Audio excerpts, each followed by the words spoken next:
kung mapansin ninyo, yun yung pagitan. Okay, so ito yung naka-organic full harvest, then ito yung synthetic. Okay, so sa standing pa lang guys may pinagkaiba na. Oo, so ito yun guys, ang wow, ito ginamitan ng imay. oo, Dito Ricardo's ang ito daw yung may kamuting kahoy. Yun. So ayan po yung kanyang palay ni Ma'am Mai. Mas kilala siya dito as Mai. Wow, ang ganda. O diba? So ayan po guys, kung mapansin ninyo, yun yung pagitan. Okay, so ito yung naka-organic full harvest, then ito yung synthetic. Okay, so sa standing pa lang guys may pinagkaiba na. Then ito, wow. Ito po yung sangkaterbang kuhol. Ayan. Coach Ricky Brown, ang daming empty shells. Yun sinabi natin na yan, mag-umpuga na sila partner. Yan sinasabi ko. Napatay na sila. Siyempre naman. Oo. Yan o. Basta binira sa microbial inoculant, lahat labas lulutang. yan. Ayan, tingnan mo pa doon. Dami yan. Ayan, oh. Dami yan partner. Oh. Yan ang pagpatunay. Oh.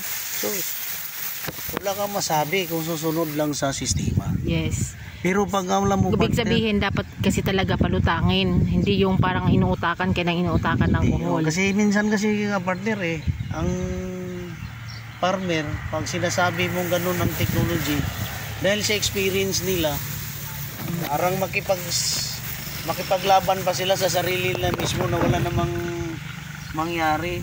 Kasi ito partner napakasimple. Pag sumunod sa protocol, wala nang problema. Yes. Ito partner pakita ko sa iyo partner ito'y synthetic, nakakatakot na chemical.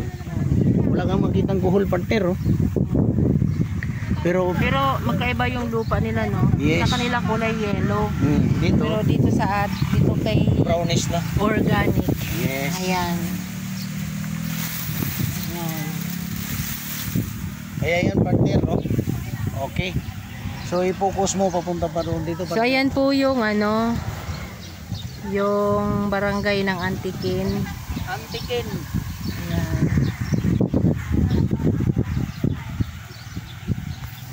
Kaya kung babain mo ko partner para bibilangin ko at saka yung mga buhol kita na natin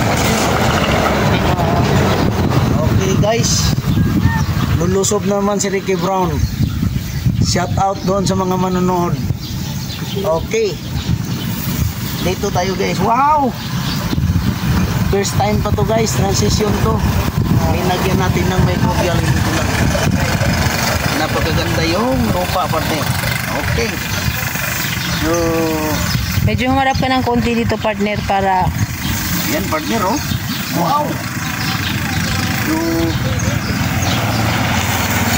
kuhol na mga buhay na mga maliit dito sila partner so yan kita mo partner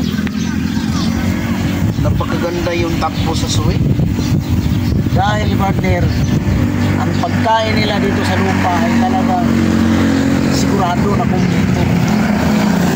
So dami na akong mga pinaliwanag doon, ngayon hindi na ako magpaliwanag pa sa kanila. basta gamitin lang nila yung product. Gamitin yung produkto. Ito rin po magkakaroon ng magandang resulta. Pangalawa, susundin yung protocol ni Ricky Brown. Kasi pag hindi sumusunod, disgrasya guys, kasi transition ba tayo? Wala tayong masabi. Yes. So nakita mo naman partner, ang grabe yung ulan, hangin, no? Yes. Pero grabe ayan, kami yan. walang kaba-kaba yung may-ari dito sa kanyang dahon, no? Oh? Oo. 218 partner ha. Baritin natin. Okay, punta natin si ma'am. Yes. Kadali. Kung nandun lang siya. Patingin ako ng paa mo, partner. Yan partner oh, napakaganda yung hugis oh. Oo. Hindi na dikit yung putik partner. Kasi soil conditioner nga siya. Yan Yan. partner oh. Bumababa yung putik, no? Hindi dumidikit sa lupa. Kaysa yung putik hindi dumidikit dun sa paa. Yes. Kasi na-decompose na siya. Napakaganda oh, apatan, walang hassle. So, Kay Ma'am Mayi, ano po, Mrs. Blanco. At ko-congrats natin siya. Dahil dito sa katabihan, siya po ay isa sa may pinakamagandang standing ng palay.